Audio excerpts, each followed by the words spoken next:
Hi, my self Amardeep Kumar. MBBS के बाद कौन सा कोर्स लेना चाहिए? अगर एमबीबीएस आपको नहीं मिल रहा है इस बार, जैसे नीट 2024 में आप अपेयर हुए हैं और एमबीबीएस आपको उस स्कोर पे एक्सपेक्टेड जो स्कोर है आपका, उस पे अगर एमबीबीएस नहीं हो पाएगा, आपको लग रहा है आपके स्टेट में भी कोई चांस नहीं है, तो दूसरा कौन सा कोर्स किया जाना चाहिए? मेडिकल में ही कौन सा कोर्स आपके लिए सही रहेगा? स्कोप है नहीं है, जैसे बीएएमएस है, उसके बाद बीएमएस आयुर्वेदा हो गया, उसके बाद डेंटल हो गया, बीडीएस हो गया, बीएचएमएस होम्योपैथिक हो गया, और एनिमल का जैसे वेटनरी साइंस हो गया, वेट। तो इन सभी में कौन ज़्यादा अच्छा रहेगा? किस में अर्निंग ज़्यादा है, सैलरी ज़्यादा है, गवर्नमेंट जॉब किस में है, जल्दी मिल जाएगा गवर्नमेंट जॉब? प्राइवेट अगर आप प्रैक्टिस करते हैं तो किस में ज़्यादा अर्निंग है? उसके बाद कट ऑफ क्या रहता है इन सभी कोर्सेज़ का?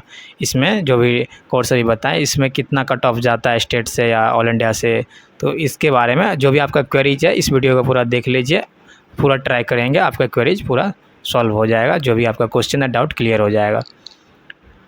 सबसे पहले अगर बीएएमएस की बात करें, जैसे एमबीबीएस, पहला तो आपका नीट में जो भी स्टूडेंट तैयारी नीट का करते हैं उनका फर्स्ट जो रहता है कि एमबीबीएस ही करेंगे। एमबीबीएस अगर नहीं होता है तो अभी प्रेजेंटली 2-3 साल का ट्रेंड देखा जाए तो अभी जो स्टूडेंट का जो ज़्यादा इंटरेस्ट आया है, अगर एमबीबीएस के बाद कोई कोर्स में है तो वो बीएएमएस में है, आयुर्वेदा में बीएएमएस। इसका बहुत सारा रीज़न है, ज़्यादा डिटेल तो हम नहीं जाएंगे, लेकिन आपको भी मालूम है कि अभी कोविड के टाइम से कि बीएम आयुर्वेद में जो है आयुष में आयुष हमारा इंडिया का जो आयुष डिपार्टमेंट मंत्रालय उस बहुत ज़्यादा काम किया, वर्क किया है, और रिसर्च भी चल रहा है। अभी जैसे कॉलेज भी नया नया खुल रहा है, और जैसे यहाँ पे दिल्ली में है आपका एम्स के तर्ज पे, दिल्ली में आपका आयुर्वेद का एक हॉस्पिटल कॉलेज खुला है जहाँ पे पीजी का भी सीट है, ठीक है, पीजी का पढ़ाई होता है, उसके बाद वहाँ पे रिसर्च भी हो रहा है। तो एक तो ये है, ठीक है। और अभी गवर्नमेंट ऑफ इंडिया जो है आयुष में, पूरा आयुष्मान डिपार्टमेंट ही है, तो इसमें पूरा आयुष का जितना भी कोर्स इसके अंदर आता है, जैसे आयुर्वेदा, होम्योपैथिक, नेचुरोपैथिक, सिद्धा, योगा, ये सब सभी में आपका जो है पूरा काम कर रहे हैं गवर्नमेंट ऑफ इंडिया। तो स्कोप इस अकॉर्डिंग भी देखा जाए तो स्कोप है ही इंडिया में। और अगर हम सोसाइटी का बात करें, समाज में लोग जो है, तो पेशेंट भी जो पहले जैसे अगर एलोपैथिक में जाते थे, अभी सबको मालूम है कि एलोपैथिक में मेडिसिन का, मॉडर्न मेडिसिन का साइड इफ़ेक्ट भी बहुत ज़्यादा है। तो ऑर्गेनिक की तरफ, नेचुरल होलिस्टिक ट्रीटमेंट की तरफ लोग भी अब उनका भी इंटरेस्ट बढ़ा है कहीं ना कहीं, पहले से अगर देखा जाए। पहले तो अब कुछ जब स्टार्टिंग में एलोपैथिक जब जैसे हुआ था स्टार्ट, उसका पूरा ज़्यादा जब डेवलप कर रहा था, तो उस टाइम पे तो ऑब्वियस सी बात है कि एलोपैथ में ज़्यादा लोग जाएंगे ही, ठीक है। लेकिन अभी जो अब उनको जैसे जैसे जैसे अवेयरनेस बढ़ रहा है, इंटरनेट सुविधा है, अभी लोगों को मालूम चल रहा है यूट्यूब से, गूगल से, और लोग अवेयर हो रहे हैं, लोग को इन्फॉर्मेशन मिल रहा है कि इसका साइड इफ़ेक्ट है, ज़्यादा एलोपैथिक मेडिसिन कौन सा क्या रहता है, किस पे, किसी ऑर्गन पे आपको इफ़ेक्ट कर सकता है ज़्यादा अगर यूज करें, जो भी है। तो ये सब के कारण भी, और उसमें कुछ बीमारी है जिसका पूरा तरह से ट्रीटमेंट भी नहीं है, क्योर है। जब तक आप टेम्परेरी ट्रीटमेंट कुछ मेडिसिन जैसे लेते हैं तो तब तक ठीक रहेगा। उसके बाद जैसे पेन किलर की बात करें तो रूट कॉज पे काम नहीं करता, तो आयुर्वेद जो है इसमें रूट कॉज पे काम करता है। एक ये रीज़न भी है कि लोग इसलिए भी जा रहे हैं, जिनको जानकारी इन्फॉर्मेशन मिल रहा है। और कुछ बीमारी है जिसमें कि आयुर्वेदिक बहुत अच्छा काम करता है, आयुर्वेदिक मेडिसिन है। जैसे बात करें तो आपको अर्थराइटिस, पैर में हाथ में दर्द रहता है ओल्ड एज में, तो अर्थराइटिस हो जाता है, गठिया हो जाता है, ये सब कुछ बीमारी, हाइपरटेंशन, बीपी हाई होना, लो होना, ये सब आयुर्वेद अच्छा करता है। उसके बाद न्यूरोलॉजिकल कुछ डिजीज़ है, ठीक है, तो वो सब भी है। और ये रहा आपका, इस अकॉर्डिंग देखें तो स्कोप तो है ही आयुर्वेद में। और आयुर्वेदिक देखिए, एक बात ये भी है कि प्रैक्टिस पर डिपेंड भी करता है। सबको मालूम है कि जैसे अभी आपकी, जैसे मान के एक फॉर एग्जांपल अगर बात करें तो जैसे आप जिस भी डिस्ट्रिक्ट से हैं, जहाँ भी आप अपने सिटी या टाउन, तो वहाँ पे क्या है कि आप एलोपैथिक मॉडर्न के जो डॉक्टर एमबीबीएस वाले, वो ऑलरेडी पहले से उनका हॉस्पिटल एस्टेब्लिश्ड है। तो कल को अगर कोई एमबीबीएस डॉक्टर वहाँ पे न्यू जाता है तो उसको कंपटीशन उन लोगों से करना, उन डॉक्टरों से पहले कम्पीट करना पड़ेगा। पहले से ऑलरेडी वहाँ पे जैसे कोई ईएनटी सर्जन पहले से है, फेमस है, तो ऑब्वियस सी बात है, उनका ज़्यादा उसके पास ओपीडी होगा, ज़्यादा पेशेंट होगा। आप न्यू हैं अभी ईएनटी सर्जन, तो आपके पास तो पेशेंट नहीं आएगा न्यू में, आपको टाइम लगेगा थोड़ा, आपका नाम रेपुटेशन बनाने में सब कुछ। तो ये रहता है एक लेकिन आयुर्वेदिक डॉक्टर में क्या है, वहाँ पे कम कंपटीशन अभी देखा जाए तो। जैसे आप सिटी में, हम अपने टाउन में खोल लिए, डिस्ट्रिक्ट में खोल लिए, हो सकता है वहाँ पे एक भी डॉक्टर पहले से नहीं हो आयुर्वेदिक, तो पूरा चांसेस है कि अगर हम क्लिनिक खोले, हम आयुर्वेदिक डॉक्टर हैं, तो मेरा ही क्लिनिक चलने का पूरा चांस है कि जो भी आयुर्वेदिक में पेशेंट आएंगे वो मेरे पास ही आएंगे, कहीं डॉक्टर भी है नहीं कोई और भी। तो यहाँ पे कंपटीशन भी कम है। पीजी में भी देखा जाए तो पीजी में भी कंपटीशन एलोपैथिक मतलब एमबीबीएस के अगर कंपैरिजन में देखें तो कम है, ठीक है। तो यहाँ पे एक ये भी है चीज़, और अच्छा खासा सैलरी भी है। अगर गवर्नमेंट में भी देखा जाए तो अच्छा खासा आपको पीजी में भी सैलरी दिया जाता है। पीजी में स्टाइपेंड की बात करें तो अच्छा खासा अमाउंट है, जैसे बीएचयू है आपका, एनआईए जयपुर है, ये सब अच्छा कॉलेज भी है। आयुर्वेद में भी ऐसा नहीं कि आयुर्वेद में अच्छा कॉलेज नहीं है, एम्स के लेवल का एनआईए जयपुर आप कभी विजिट करिए तो बहुत अच्छा कॉलेज है। इस वीडियो में तो ज़्यादा डिटेल में हम बात नहीं करेंगे, किसी और में बताएंगे। एनआईए जयपुर हो गया, बीएचयू हो गया, बीएचयू का आयुर्वेदिक बहुत अच्छा है, मॉडर्न के तरह, वहाँ भी सारा चीज़ आपको क्या कहते हैं, डायग्नोसिस भी होता है, सब कुछ ठीक है। पंचकर्मा है, आयुर्वेद में बहुत ज़्यादा आयुर्वेद का ब्रांच भी है। अगर रियल में किसी का इंटरेस्ट हो आयुर्वेद में, किसी वीडियो हम डिटेल में बात करेंगे। आयुर्वेद अपने आप में बहुत बड़ा एक साइंस है, उसमें बहुत स्कोप है देखा जाए तो। आज की डेट में तो और भी ज़्यादा है। अगर आपका रियल में इंटरेस्ट है आयुर्वेद में तो आप आयुर्वेद में जा सकते हैं कोई। और प्राइवेट प्रैक्टिस की बात है जहाँ तक, तो आप जैसे BAMS डिग्री कोर्स कंप्लीट कर लिए, BAMS पूरा आयुर्वेदा डिग्री कोर्स कंप्लीट करने के बाद आप अगर पीजी में जाना चाहते हैं तो पीजी के लिए प्रिपरेशन कीजिए, पीजी में जाइए। पीजी में आपको सैलरी भी मिलता ही है, फर्स्ट ईयर से ही आपको स्टाइपेंड कॉलेज में मिलता है। और स्टाइपेंड की बात करें तो वहाँ 1 लाख तक भी मिलता है। 93 मतलब 90,000 तो आपको एवरेज बोला जाए तो 80-90 हज़ार मिल जाता है इसके अराउंड, ठीक है। अच्छा कॉलेज है, दिल्ली में है, BHU है, ये सब अच्छा, या स्टेट से भी है तो उस कुछ स्टेट में भी अच्छा कॉलेज आपका स्टाइपेंड अच्छा देता है, ठीक है। तो ये हो गया, तो यहाँ भी कोई दिक्कत नहीं। और प्राइवेट प्रैक्टिस आप पे डिपेंड करता है, आपको कितना नॉलेज है, आप 5.5 साल में कितना आप कॉलेज में पढ़े हैं, आयुर्वेदिक का मेडिसिन में कितना नॉलेज है। पंचकर्मा थेरेपी है, केरल साउथ वगैरह में आपका बहुत ज़्यादा चलता है आयुर्वेद का, आपको मालूम होगा। वहाँ पे लोग पंचकर्मा मतलब फ़ॉरेन से भी, कंट्री से भी आते हैं लोग पंचकर्मा कराने के लिए।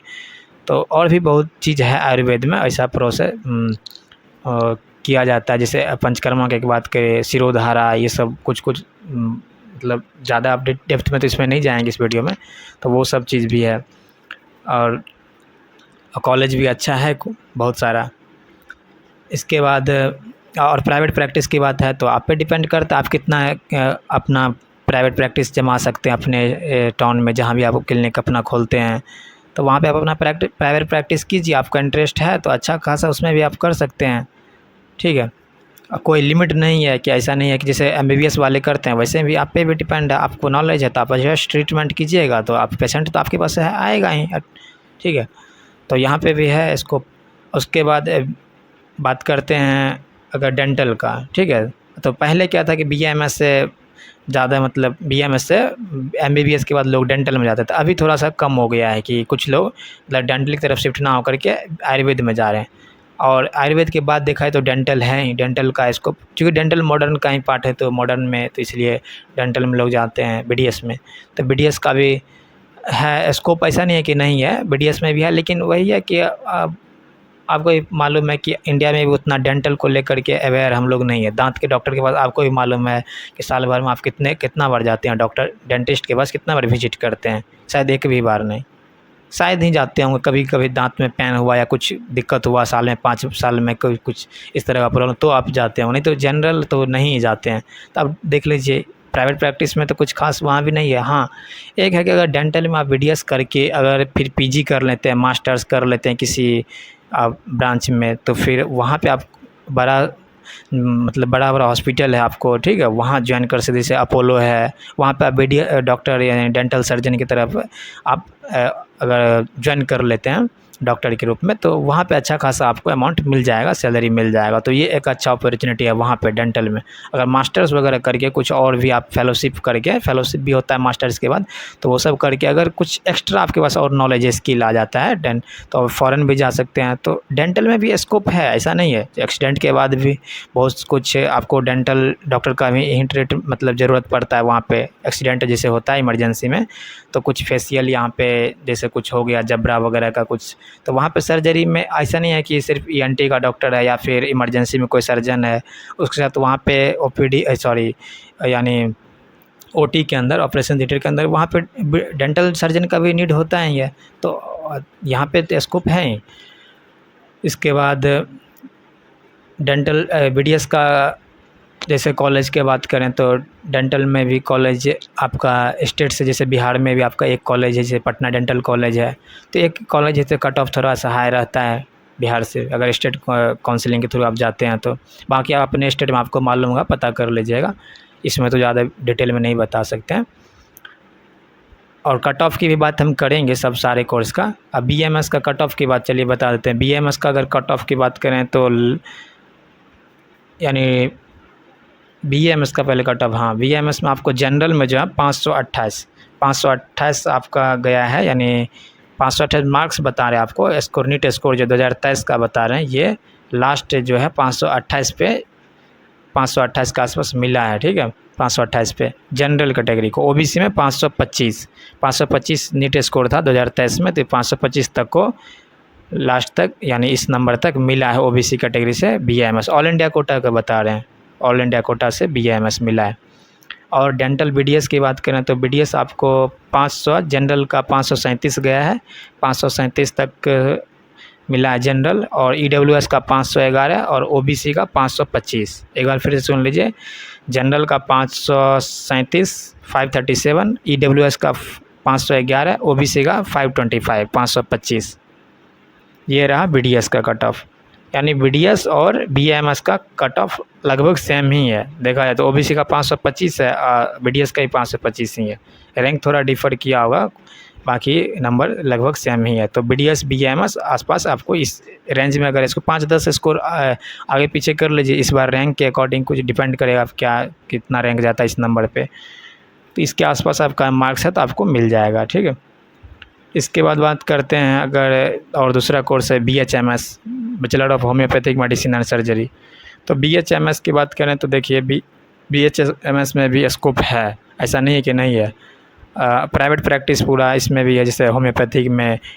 जैसे बिहार की बात करें, जैसे हम बिहार से हैं तो बिहार का जानते हैं, बिहार यूपी में अगर एमबीबीएस के बाद किसी चीज़ में पेशेंट का जो है अगर इंटरेस्ट जैसे जाते हैं तो वो आयुर्वेद में नहीं जाएंगे, वो होम्योपैथिक डॉक्टर के पास जाते हैं, ठीक है। बिहार के लोग को मालूम होगा कि जैसे एमबीबीएस के बाद अगर एलोपैथिक डॉक्टर के पास गए एमबीबीएस के बाद तो ठीक है, नहीं अगर उनके पास नहीं तो फिर होम्योपैथिक के डॉक्टर के पास वो जाते हैं। तो आप प्राइवेट में तो प्रैक्टिस यहाँ पे अच्छा स्कोप है, आपको इसी से पता चल रहा है, इसी से आइडिया लग जाएगा। तो होम्योपैथिक में आपको अच्छा स्कोप है बीएचएमएस। और बीएचएमएस का पर्सनली हम बात करें तो जैसे बिहार में पटना है, तो पटना में भी हम देखें कुछ ऐसे बहुत सारे डॉक्टर हैं, पर्सनली हम भी विजिट किए हैं वहाँ पे।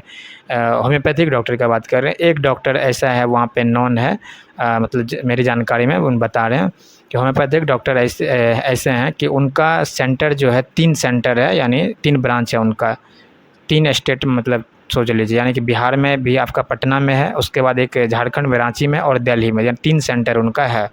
और वही डॉक्टर मंथ में जैसे डेट उस रहता है फिक्स, जैसे कि मंडे वीक में 2 दिन यहाँ बैठेंगे, 3 दिन वहाँ रहेंगे, 1 दिन वहाँ बैठेंगे, इस तरह से उनका रहता है। और ऑनलाइन भी कुछ आजकल तो चलता है, ठीक है, ऑनलाइन भी कुछ पेशेंट को देख लेते हैं। तो ये होम्योपैथिक डॉक्टर, उनका फ़ी जो है 500 है, ठीक है। अगर आप उनसे दिखाते हैं, उनका चार्ज 500 रुपये फ़ी है, ठीक है, पर पेशेंट। तो 500 रुपये एक बार का है चार्ज, तो 500 रुपये कम नहीं है। और पटना में ही कुछ ऐसे भी बीएचएमएस डॉक्टर हैं, होम्योपैथिक डॉक्टर हैं, ठीक है, जो एमडी वगैरह किए हुए, जिनका 1-1 हज़ार तक फ़ी है। हाँ, होम्योपैथिक डॉक्टर का 1,000, ठीक है, फ़ी है। तो ये तो प्राइवेट प्रैक्टिस में आप पे डिपेंड करता है, उनके पास पूरा भीड़ लगा रहता है, जिनका 1,000 फ़ी है, 500 फ़ी है। अगर हम उनका क्लिनिक बता देंगे बिहार में जो होंगे आप, तो आप पटना में तो आप विजिट कर सकते हैं, ठीक है। वो ऐसा नहीं है कि डॉक्टर राजीव रंजन ऐसा है, हाँ डॉक्टर राजीव रंजन ही है या राजीव कुमार, तो पटना में उनका क्लिनिक है। तो होम्योपैथिक में अच्छा खासा स्कोप, और उसमें एक होम्योपैथिक का प्लस पॉइंट ये है कि आपको जो डॉक्टर का मतलब मेडिसिन भी आप डॉक्टर नहीं देता है, जैसे ऐसे दूसरे में रहता है, मॉडर्न में है कि मतलब मेडिसिन प्रिस्क्राइब करते हैं, लिखते हैं, ठीक है, सिर्फ तो वो 500 1000 जो भी फीस है आपका वो लेते हैं चार्ज, लेकिन मेडिसिन का तो आपको नहीं आता है इनकम। यहाँ पे है कि मेडिसिन भी डॉक्टर ही देता है, होम्योपैथिक में आप देखे होंगे डॉक्टर ही दवाई भी डॉक्टर ही दे देता है, मतलब वही अपने ही क्लिनिक में दवाई भी अपने खुद मतलब बेचता है, रखता है। तो दवाई का भी आपको अर्निंग आ जाएगा, कुछ वहाँ से भी अमाउंट आ जाएगा, कुछ अपना जो आपका चार्ज ले रहे हैं कंसल्टेंसी वो भी, तो दोनों से आपका आ गया, तो ये भी एक प्लस पॉइंट है होम्योपैथिक में।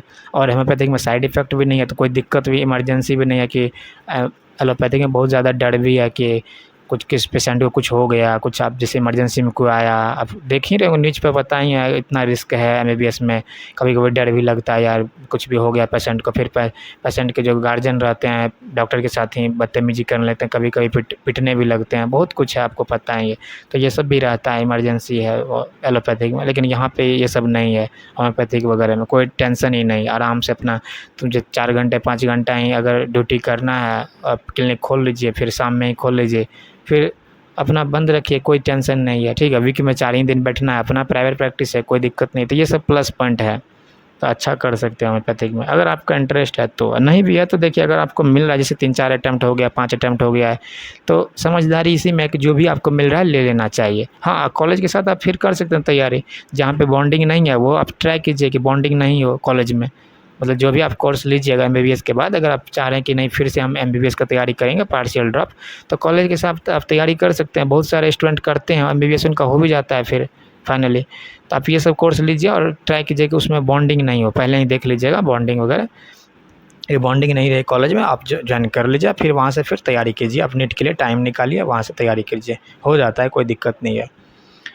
तो बीएचएमएस का ये रहा, बीएचएमएस में कोई अच्छा कॉलेज जैसे वहाँ पे ये कोलकाता में है, ठीक है, नेशनल इंस्टीट्यूट ऑफ होम्योपैथी कुछ ऐसे है, ठीक है, अच्छा कॉलेज है सबसे टॉप पे, तो वो सब है। दिल्ली में भी है होम्योपैथिक का कॉलेज, तो स्टेट में तो बाकी कॉलेज हैं। बीएचएमएस का अगर कट ऑफ की बात करें तो जनरल में 461 2023 का बता रहे हैं, ये आपका फर्स्ट राउंड का है, लेकिन इससे भी कम जाएगा कट ऑफ 461, यानी अगर इसका मॉपअप राउंड तक बात करें तो 450 तक मान सकते हैं, 445 टू 450 तक कट ऑफ जा सकता है, इतना जनरल का। ओबीसी का फिर इससे 10 नंबर कम कर लीजिए, ठीक है, 440 कर लीजिए या 438 तक, इतना 440 442 इतना 40-42 के आसपास ओबीसी का, ठीक है। तो यानी जनरल का 450-55 और ओबीसी का 442-40 ऐसे 55, ठीक है। ये आपको लास्ट कट ऑफ ये मॉपअप राउंड तक इतना में मिल सकता है, यानी लास्ट ईयर मिला था, तो इस बार थोड़ा आगे पीछे हो सकता है, 5-10 नंबर भरी ये कट ऑफ रहा। उसके बाद लास्ट करते हैं बात वेटनरी का। वेटनरी साइंस जो है, जिनको एनिमल में इंटरेस्ट है, वेटनरी साइंस बहुत अच्छा है। वेट की बात करें तो इंडिया में वेट का भी बहुत अच्छा स्कोप है, इंडिया से बाहर भी वेटनरी का है अभी, जैसे एनिमल मतलब बहुत खास करके शहर में आपको मालूम हुआ कि लोग डॉग वगैरह कुत्ता रखते हैं, और आजकल कुछ ज़्यादा ट्रेंड चला है कि मतलब एनिमल लवर ज़्यादा आजकल देखने को मिल रहा है, तो वहाँ पे भी आपको अच्छा के प्राइवेट प्रैक्टिस वहाँ पे आपका चलेगा। वेट में भी अगर वेटनरी आप कर लेते हैं कोर्स तो कोई दिक्कत नहीं है, वहाँ पे अच्छा खासा आप अर्न कर सकते हैं वेटनरी डॉक्टर बन के। और गवर्नमेंट भी जॉब है इसमें वेटनरी में, वेटनरी करने के बाद आप गवर्नमेंट भी वैकेंसी निकलते रहता है स्टेट से, और ऑल इंडिया में भी है। आप जिस भी स्टेट से होंगे वहाँ अच्छा खासा अमाउंट भी मिल जाता है आपको, सैलरी भी गवर्नमेंट जॉब में। तो गवर्नमेंट जॉब भी यहाँ पे है अच्छा खासा, एमबीबीएस के बाद अगर है तो वेटनरी में है अच्छा खासा गवर्नमेंट जॉब मिल जाता है, तो जॉब सिक्योरिटी भी है, और अमाउंट भी अच्छा खासा मिलता है, 90,000 1 लाख इसके रेंज में मिल जाता है गवर्नमेंट में भी, आपको गवर्नमेंट जॉब में भी इतना, और कुछ काम भी ज़्यादा नहीं रहता। वर्कलोड अगर बात करें तो नहीं के बराबर है। और प्राइवेट प्रैक्टिस की बात करें वेटनरी में, प्राइवेट प्रैक्टिस भी बहुत है।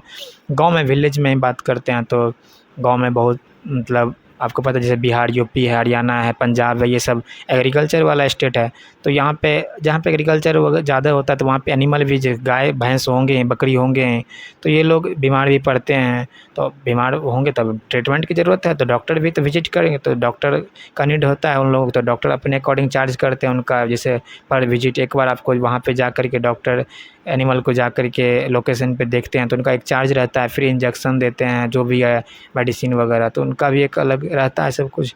तो अच्छा खासा प्रैक्टिस हो जाता है इसमें, मतलब स्कोप है वेटनरी बहुत अच्छा खासा। उसके बाद गवर्नमेंट जॉब की बात करें तो स्टेट में तो हो ही गया। उसके बाद और आर्मी में भी है, जैसे आर्मी में आपका वैकेंसी निकलते रहता है, पता कर लीजिएगा। आर्मी में भी आपको, इंडियन आर्मी, वहाँ भी आप ज्वाइन कर सकते हैं वेटनरी में, वेटनरी एज ए डॉक्टर, ठीक है। वेटनरी का निकलता है वैकेंसी, अच्छा खासा वहाँ भी अमाउंट सैलरी मिल जाएगा, और एक अच्छा, आपको पता है ये रेपुटेशन भी वहाँ एक अच्छा जॉब है। आर्मी में ज्वाइन करना अपने आप में बहुत बड़ी प्राउड का बात है, तो वो भी है प्लस पॉइंट, एक्स्ट्रा बेनिफिट जो है आर्मी का वो भी मिल जाएगा डॉक्टर वहाँ पे, ठीक है। तो वो भी एक रहेगा वेटनरी में। तो वेटनरी का कट ऑफ की बात करें तो वेटनरी में आपका जनरल में 481 मार्क्स यानी जनरल का था 2023 का, और ओबीसी का बात करें तो 461, इसी के आसपास रह सकता है कट ऑफ। स्टेट में भी आप अपने अकॉर्डिंग, ये तो ऑल इंडिया का कट ऑफ है, जनरल में 481, ओबीसी में 461। बाकी अदर कैटेगरी का आप पता कर लीजिएगा, यूट्यूब पे आपको मिल जाएगा। ये हम जनरल ओबीसी का बात किए हैं, ठीक है। तो ये रहा आपका जितना भी, मतलब हमको इन्फॉर्मेशन था, जो भी इम्पोर्टेंट चीज़ था वो चीज़ हम टच करने का कोशिश किए हैं शॉर्ट में। पूरा ज़्यादा लॉन्ग वीडियो बन जाएगा, ऑलरेडी हो गया है लॉन्ग देखा जाए तो, और ज़्यादा लॉन्ग हम नहीं करना चाहेंगे। कुछ भी आपको क्वेरीज रहता है फिर भी, तो आप डाउट मतलब कमेंट सेक्शन में आप अपना क्वेरीज पूछ लीजिएगा, वहाँ पे आपको अगर मालूम होगा तो हम आपको रिप्लाई कर देंगे, ठीक है। तो कट ऑफ भी आपको बता ही दिए, और स्कोप क्या था थोड़ा बहुत वो भी पॉइंट हम टच कर लिए जितना मुझे नॉलेज था। और बाकी आप देखिए, अगर 4-5 अटैम्प्ट हो गया, 4th attempt, 5th attempt, 6th attempt, तो ये समझदारी है कि आप कोई ना कोई कोर्स ले लीजिए, सही रहेगा। उसके साथ फिर अगर आपको करना है फिर से प्रिपरेशन, तो फिर से एक बार ड्रॉप ले सकते हैं, मतलब तैयारी कर सकते हैं वहाँ कॉलेज के साथ अच्छे से। फिर अगर आपका MBBS हो जाएगा तो वहाँ से छोड़ दीजिएगा, वो कॉलेज लीव कर दीजिए, या फिर ज्वाइन कर लीजिए MBBS, ठीक है। Thank you.